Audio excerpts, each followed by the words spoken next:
Qo'liga qolmasin. Assalomu alaykum aziz yurtdoshlarim. Bugun bizning mehrimizga, e'tiborimizga va ehsonimizga juda ham muhtoj bo'lgan 5 nafar farzandning onasi bo'lgan onkologiya kasalligi bilan og'rigan ayolning uylaridamiz. Iltimos 1 daqiqa vaqtingizni ayamasdan ushbu videoni oxirigacha ko'ring. Bir dona laykingizni ayamasdan bu videoni ko'proq insonlarga yuborsangiz, shu ayolning tuzalishlarida o'z hissangizni qo'shgan bo'lar edingiz.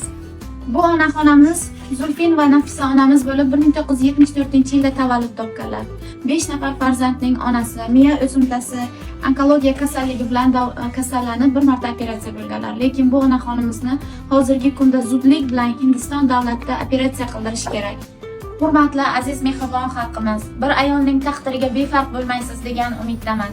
Bizning kanalimiz yanada rivojlanishi uchun va mana shunday ko'proq insonlarga yaxshilik qilishimiz uchun bizga obuna bo'ling. Hech bo'lmasa shu videoni ko'proq tarqalishi uchun bir dona laykingizni ayamaysiz degan umiddaman. Bu oilani yashash sharoitlarini ko'rib turibsiz. Uylarida hech narsalari qolmagan. Bor budlarini sotib, bemor onalarni tuzatish uchun sarflaganlar. Hattoki uylarining tomlari shifr bo'lmagan. Iltimos, yordamingizni ayamaysiz degan umiddaman, saxovatpesha insonlar.